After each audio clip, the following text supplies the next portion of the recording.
해방 이듬해인 1946년 6월 달에 의류문화사에서 청록집이라고 하는 시집을 펴냈습니다. 그 시집에는 박두진, 박목월, 조지훈 세 시인의 총 39편의 시가 수록되어 있었고, 이 시집이 편해진 그 이후부터 이 세 분에게 청록파 시인이라는 말이 붙게 되었습니다. 그 가운데서 15편이 박목월 시인의 시였었는데, 그 중에 대표작은 나그네라는 시였습니다. 여러분, 우리가 예전에 학교 교과서에서 접했던 시로서 아직까지도 암기하고 계신 분들이 제법 있을 것이라고 생각이 듭니다. 강나루 건너서 밀밭길을 구름에 달 가듯이 가는 나그네, 길은 외줄기 남도 300리, 술 읽는 마을마다 타는 저녁놀, 구름에 달 가듯이 가는 나그네, 이런 짧은 시입니다. 많은 사람들이 우리 인생을 나그네에다가 비유하곤 했습니다. 그 유명한 아우구스티누스는 그 신공론이란 책 속에서 이 땅의 그리스도인들과 교회들은 도상의 존재, 다시 말하면 길 위에 서 있는 존재, 그 길을 걷는 나그네라고 역설한 적이 있습니다. 아까 읽어드린 이 시는 정말 인생의 고단함이 진하게 묻어나는 시라고 생각이 듭니다.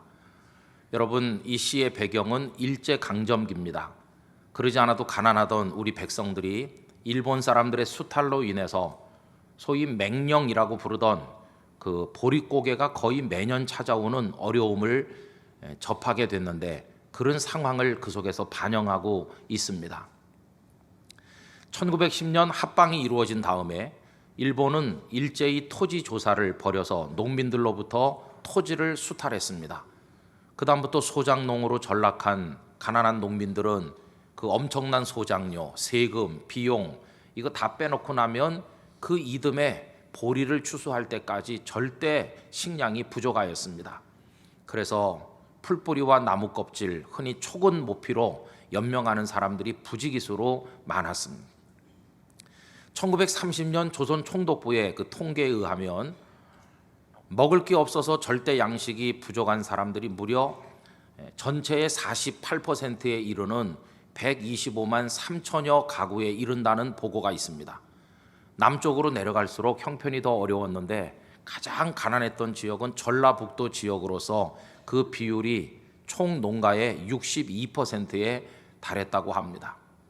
그 당시 경성에서 일본 사람들에 의해서 일본어로 간행되던 종합 잡지인 조선이라는 잡지가 있었는데요. 그 1921년 3월호에 일본인들도 그 참상을 알고 다음과 같이 기록을 해놓은 것이 남아 있습니다.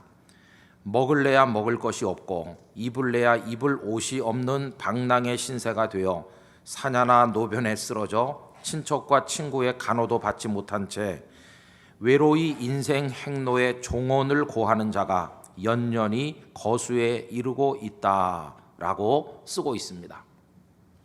매년 그 숫자가 거수 점점 늘어나고 있다는 뜻인 것입니다.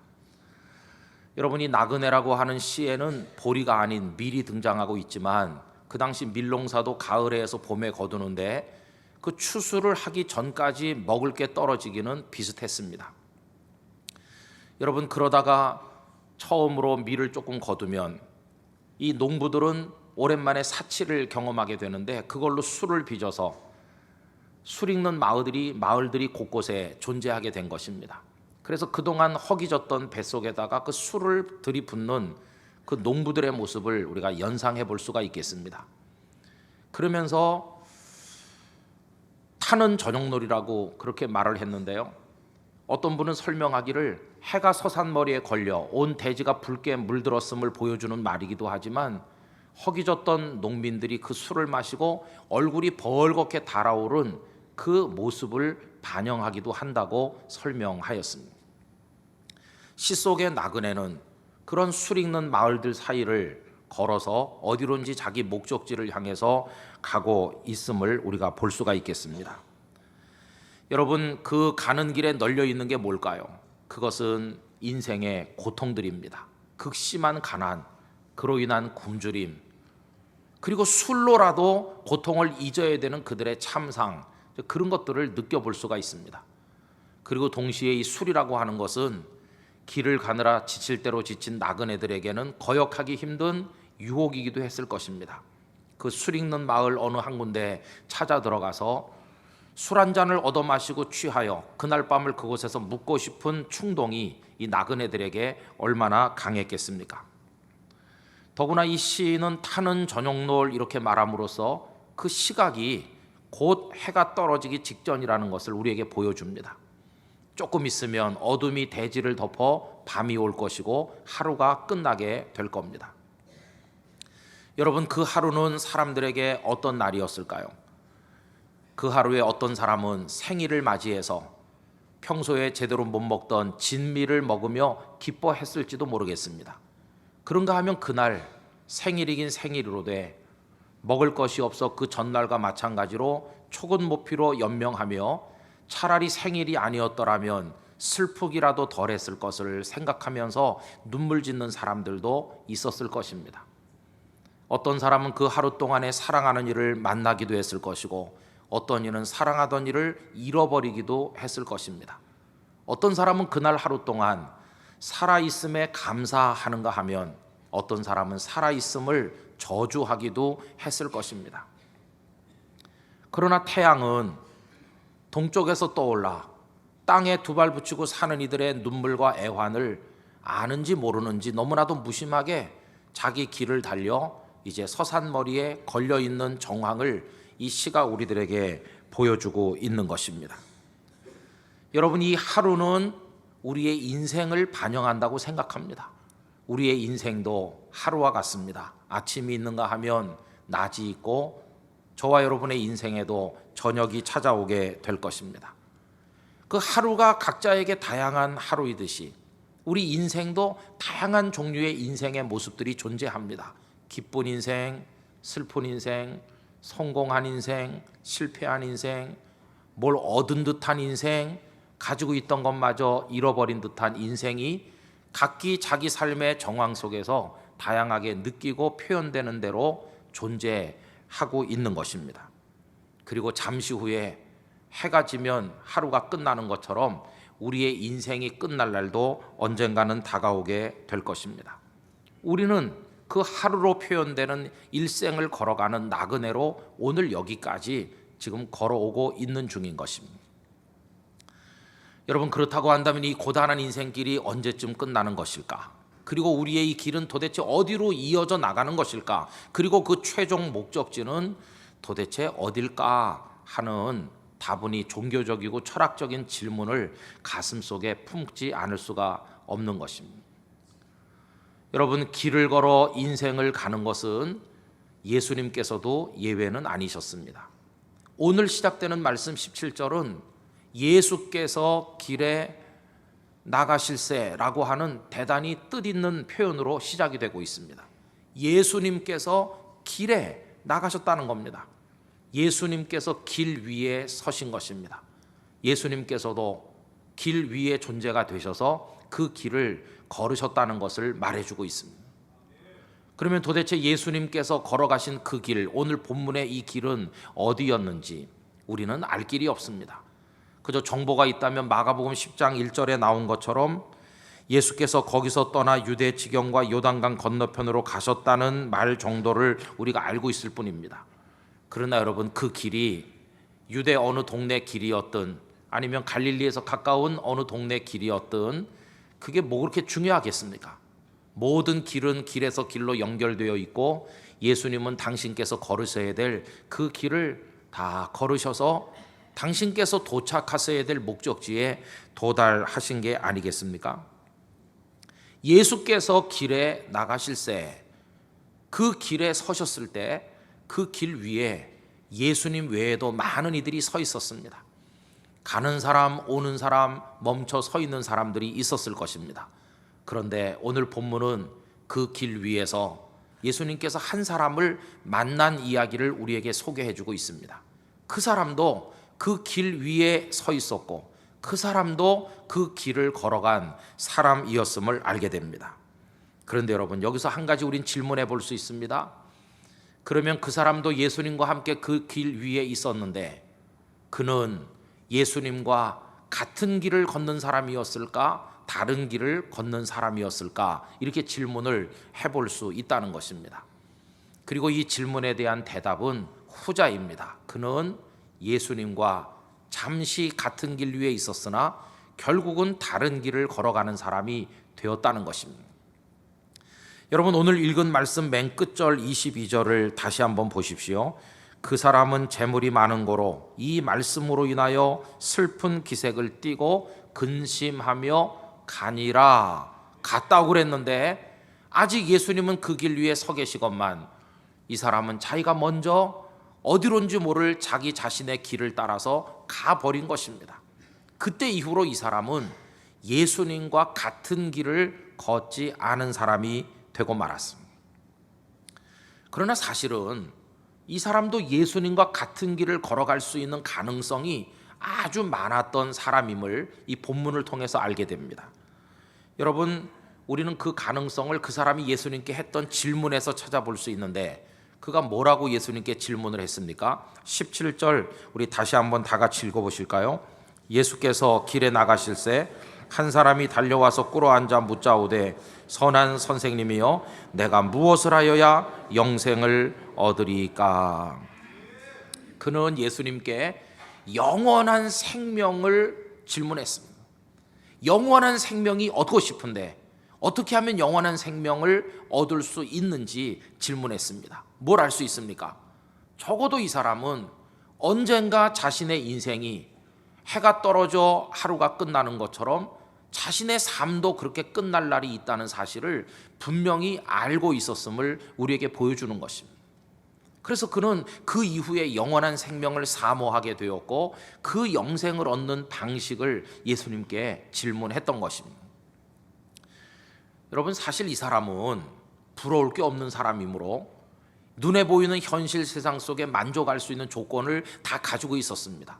오늘 마가복음 본문이 너무 단순하기 때문에 이 사람에 대해서 정확히 알 수 없지만 이 동일한 사건을 기록한 다른 복음서를 참조하면 이 사람에 대한 정보를 조금 더 얻을 수 있는데, 예를 들면 마태복음 19장 20절은 이 사람을 청년이라고 표현했습니다. 이 청년이라는 단어는 아무리 나이 많아도 40 이하라고 하는 걸 우리에게 암시해 줍니다. 아마 30대 초반쯤 됐을는지 모르겠습니다. 아직 젊은이였습니다. 거기다가 누가복음 18장 18절은 이 사람을 관원이라고 번역하는데 이 아르콘, 이 사람은 상당히 지위가 높은 고위 공직자였다는 것을 우리에게 말해주고 있습니다. 거기다 아까 22절에서 본 것처럼 이 사람이 재물이 많다고 그랬으니까 보세요. 신분이 높지요, 돈 많지요, 그리고 아직 한창 나이 젊은 사람이죠. 그럼 이 사람이 뭐가 아쉽습니까? 얼마든지 이 땅에서 하고 싶은 거 다 하고 세상의 즐거움과 쾌락을 누릴 수 있는 사람이 아닙니까? 여러분, 이런 사람은 눈앞에 있는 현실에 도취되기 십상이지 그 이후에 영원한 생명 따위에는 관심을 가지기가 참 어려운 거 아니겠습니까? 그런데 이 사람이 영생을 질문한 걸 보면 이 사람은 상당히 고상한 인격과 마땅한 관심을 가진 사람이라는 사실을 우리가 깨닫게 됩니다. 여러분, 이 정도의 관심을 가지고 영생을 추구하는 것은 결코 쉬운 일은 아닌 것입니다.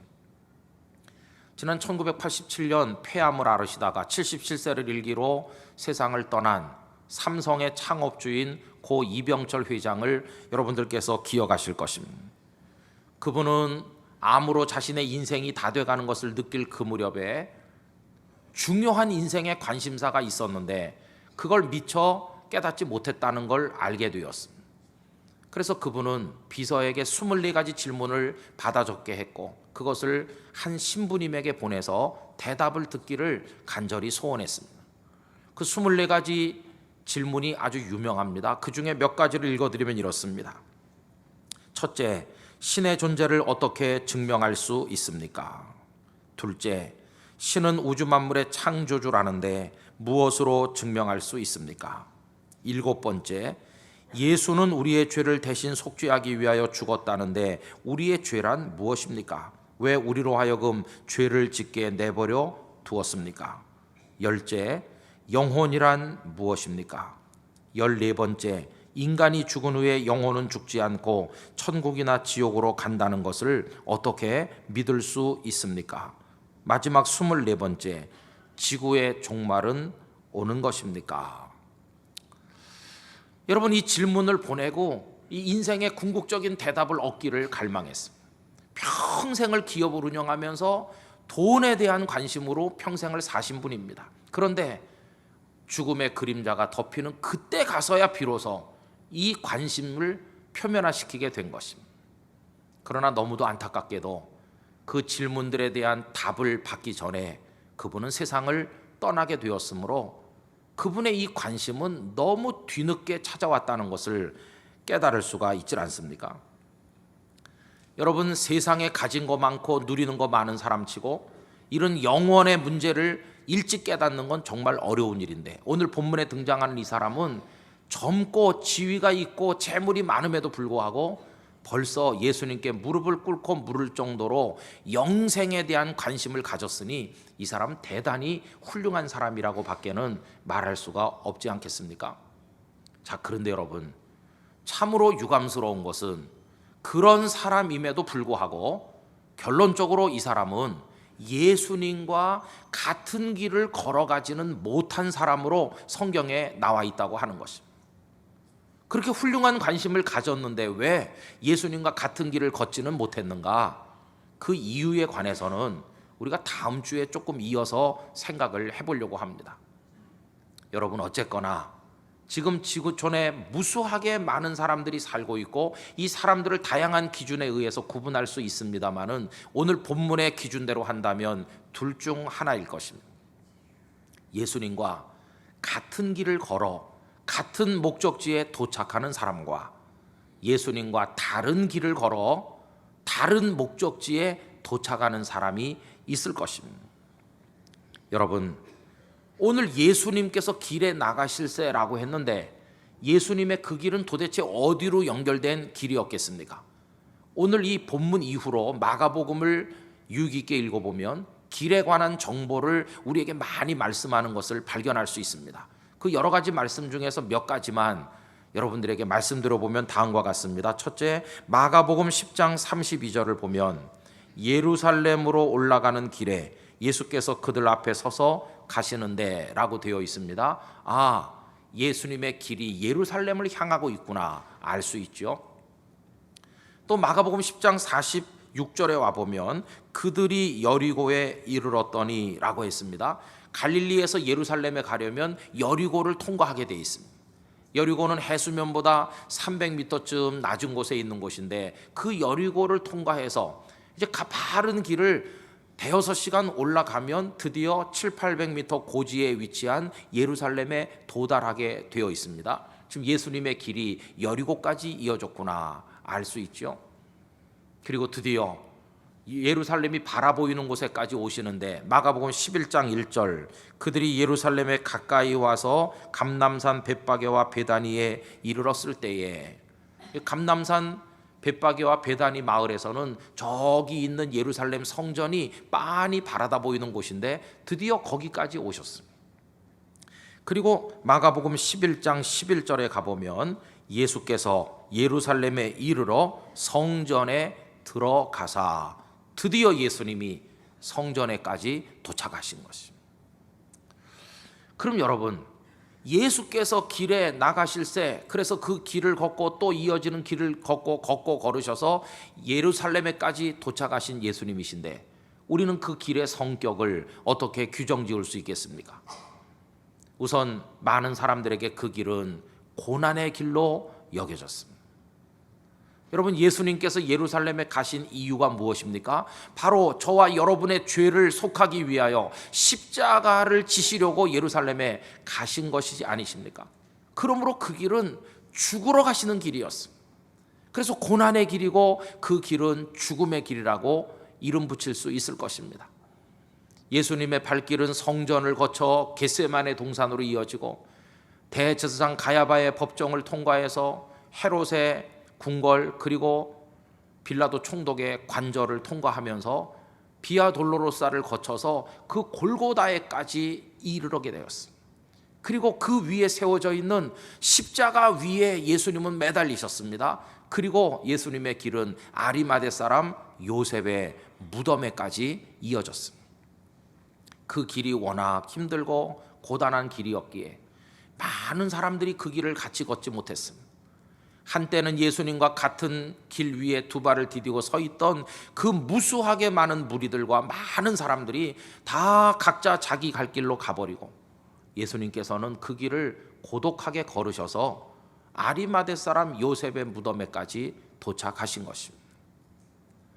그러나 여러분, 예수님께서 걸어가신 그 길은 죽음의 길, 고난의 길이라는 이름만 가지고 있는 것은 아니었습니다. 그 길은 때로 다른 이름으로 불리기도 하는데 그 이름인즉슨 영생의 길이라 하는 것입니다. 여러분, 예수님은 아리마대 사람 요셉의 무덤에서 끝내지 않으셨습니다. 죽은 지 사흘 후에 부활하신 예수님께서는 그 길을 더 걸으셔서 제자들이 있는 다락방에까지 오시고 엠마오로 가는 그 길 위를 걸으시더니 나중엔 디베라 바닷가에까지 예수님의 발길이 닿고 그리고 나중에는 감람산 언덕에까지 예수님의 발길이 도착을 해서 거기서 영원한 생명의 나라인 하나님의 나라로 승천하여 올라가셨습니다.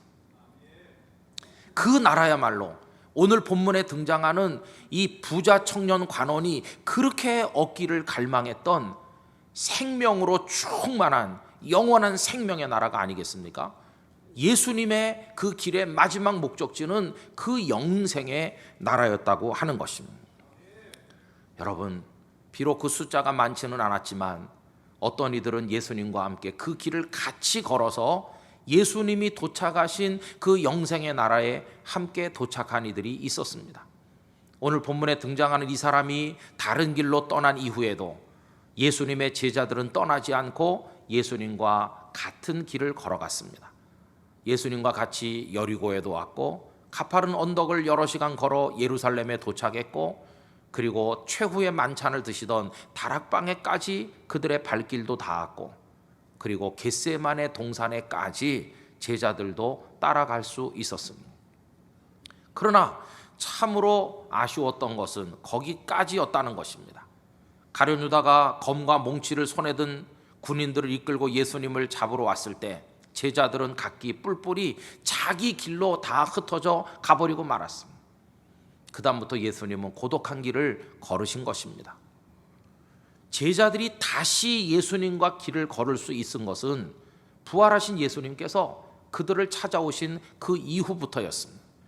그리고 다시는 그 길에서 이탈하지 않고 끝까지 그 길을 걸을 수 있는 능력을 그들이 가지게 된 것은 다락방에 모여 기도할 때 성령님께서 그들에게 충만하게 임하신 바로 그 이후부터였음을 우리가 알고 있습니다.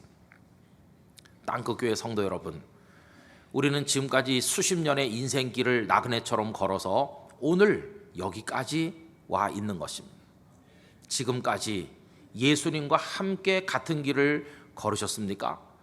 만약에 그렇다고 한다면 그렇게 살아오신 분이야말로 이 세상에서 가장 크고 놀라운 복을 받은 분이라고 말할 수 있을 것입니다.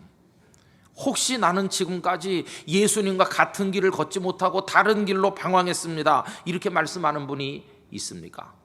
그렇다 할지라도 낙심하실 필요는 없습니다. 왜냐하면 오늘부터 길을 바꿔 예수님과 함께하면 되기 때문인 것입니다.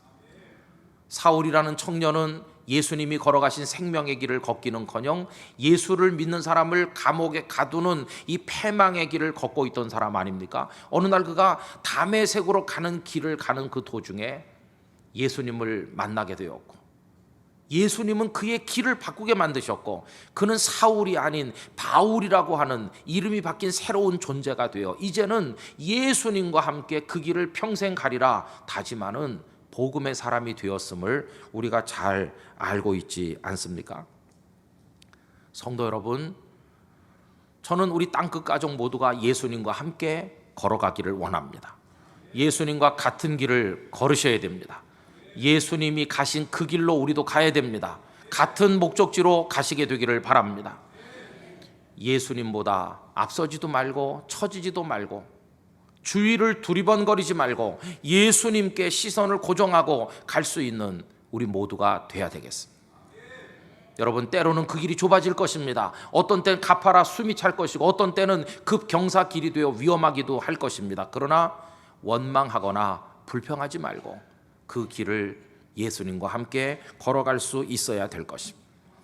걸어가다가 어느 순간이 되면 거기서 중단해 버리는 것이 아니라 끝까지 목적지에 도달하는 그날까지 예수님과 함께 걸어가시게 되기를 바랍니다. 우리도 겟세마네 언덕을 넘어, 우리도 골고다 언덕을 넘어 아리마대 사람 요셉의 무덤을 통과해서 우리도 그 생명의 나라에 다 도착할 수 있어야 되지 않겠습니까? 여러분, 그 아까 서두에 읽어드린 그 시 속에서 이 박목월 장로님은 구름에 달 가듯이 간다고 표현했어요. 여러분, 하늘을 보면 먹장구름이 꽉 차게 하늘을 채워서 구름이 비집고 갈 틈이 없어 보일 때가 있지만, 이 달이 말이죠, 달이 뚫고 갈 길이 없어 보일 때가 있지만 아무리 구름이 많이 끼어도 달은 달대로 쭉 가는 거 아닙니까? 우리 인생길에 근심과 고통이 많은 역경과 시련이 우리 앞길을 먹장구름같이 가로막는다 할지라도 유유히 길을 가는 달처럼 우리들도 예수님과 함께 그 길을 가야만 할 것입니다. 때로 가난하고 병들고 연약하고 시험에 들고 마음 아프고 많은 사연들이 여러분들에게 온다 할지라도 꾸준히 그 길, 생명의 길, 믿음의 길을 가시게 되기를 바라는 것입니다. 그리고 여러분, 그 길을 가는 도중에 술 익는 마을로 접어들면 안 됩니다. 저기 가서 술 한잔 얻어 마시고 오늘 밤 저기서 묵으리라 생각하는 순간 나그네의 길은 중단되고 말 것입니다. 취하여 거기서 늘어지고 말 것입니다. 그 술들에 취하지 말고 곧장 가야 되는 것입니다. 사탄은 우리가 가는 길 좌우편에 달콤한 유혹의 좌판들을 버려놓고 우리를 강력하게 유혹하고 끌어당기고 있지만, 세상의 술들에 취하지 말고 성령께서 주시는 하늘의 기쁨과 감사와 평강의 새술에 만족하면서 예수님과 함께 천국문에까지 갈 수 있는 우리 모두가 되기를 간절히 원하는 것입니다. 여러분, 저는 이 길에 대해서 말씀을 준비하면서 저의 길도 생각을 해보았습니다. 오늘은 3월 세 번째 주일이죠. 제가 1990년 3월 세 번째 주일에 우리 교회에 왔으니까 25년을 채웠습니다. 그리고 26년째로 접어들었습니다. 이게 제가 걸어온 길인 것입니다. 제가 이 자리에 서 있지 않고 다른 목사님이 이 자리에 계셨더라면 우리 교회가 훨씬 아름답고 성숙한 교회가 됐을 텐데, 이런 생각을 할 때가 많이 있습니다. 어리석은 판단으로 인한 시행착오도 많이 있고 게으름으로 인해서 하나님의 일을 제대로 못한 날도 숱하게 많았다고 생각이 듭니다. 그럼에도 불구하고 많은 교우들께서 격려하시고 기도해 주신 결과로 여기까지 걸어 나올 수가 있었던 것입니다. 저는 어제 저녁 목양실에 앉아서 이런 기도를 드렸습니다. 하나님, 주님과 함께 걷는답시고 여기까지 걸어왔는데 중단하지 않게 해주시고 오른쪽이나 왼쪽으로 빠져나가지 않게 하시고 예수님과 함께 걷고 떠걸어 그 생명의 나라에 도착하는 한 사람의 성도가 되게 하여 주시옵소서. 그리고 또 기도하기를, 우리 땅끝 교회에서 만나서 이 길을 함께 걷는 우리 교우들이 단 한 사람의 낙오자도 없이 예수님과 함께 그 길을 잘 걸어 다 그 생명의 나라에서 만나게 하여 주시옵소서. 그리고 이런 기도도 드렸습니다. 한동안은 여기서 만나 같은 길을 걸었던 많은 분들 중에 여러 가지 이유로 지금은 우리 교인이 아닌 분들도 많이 계시는데, 그분들이 어느 나라에 살고 있던 어느 지방에 가서 살던 무슨 직업을 가지고 어떤 생활을 하고 있든 바로 거기서 예수님과 함께 길을 걸어 모든 신실한 그리스도인들이 만나는 하나님의 나라에서 단 한 명의 낙오자 없이 다 같이 만나게 하여 주시옵소서. 그런 기도를 간절하게 드리게 되었습니다. 성도 여러분, 우리 예수님을 따라 이 길을 끝까지 걸어가도록 힘쓰십시다. 우리의 가는 길에 주님께서 의지가 되어 주실 것입니다. 하나님께서 인도자가 되시고 보호자가 되어 우리를 붙들어 주실 줄로 분명히 믿습니다. 잠시 후에 부를 찬송가는 예수님께서 같이 걸어가자고 부르신다는 내용으로 되어 있습니다. 예수 나를 오라 하네. 어디든지 그분과 같이 가고 함께 가기를 열망하면서 어떤 어려움이 있어도 어떤 유혹이 있어도 끝까지 걸어가는 그 모습, 그게 바로 신실한 그리스도인들이 가지는 신앙의 모습이 아니겠습니까? 우리 교우들 여러분들이 다 그렇게 걸은 하나님의 멋진 자녀들이 되시기를 주 예수님의 이름으로 축원합니다. 다 같이 기도하겠습니다. 아버지 하나님, 걷다 말았을 때가 많았으며 다른 길로 가려 할 때가 많았으며 술 읽는 마을에 유혹을 뿌리치지 못하여 좌우로 벗어날 때가 많았던 저희들입니다. 주님은 우리를 오라 부르시며 같이 걷자고 하시며 생명의 나라로 우리를 초대하십니다. 우리 땅끝 가족들이 그 길을 끝까지 믿음으로 걸어갈 수 있도록 능력을 허락하여 주시옵소서. 혹여라도 세상의 멸망의 길을 걷듯 살았다면 오늘부터 길을 바꾸어 주님의 길을 걷게 하여 주시옵소서. 우리 다 같이 이런 제목을 가지고 마음을 다하여 합심 기도를 올려드리겠습니다. 사랑이 많으신 하나님 아버지, 우리 땅끝 가족 모두를 붙들어 주시기를 원합니다. 믿음의 길을 걸어가기를 원합니다. 예수님과 함께 걸어가기를 원합니다. 생명의 나라에 다 같이 도착할 수 있게 되기를 원합니다. 다른 길로 걷지 않기를 원합니다. 결코 멸망의 길로 접어들지 않게 하시고 세상의 유혹에 빠지지 않게 하시고 예수님과 함께 걸어 주께서 우리를 위해 펼쳐놓으시는 그 멋있고 아름다운 하나님의 나라에 모두가 도착할 수 있도록 아버지 저희를 붙들어 주시옵소서. 예수님의 이름으로 기도합니다. 아멘. 오 하나님 아버지, 우리 땅끝 가족 모두가 예수님과 함께 걷고 떠걸어 영원한 생명의 나라에 다 도착하도록 복 내려 주시옵소서. 예수님의 이름으로 기도하옵나이다. 아멘.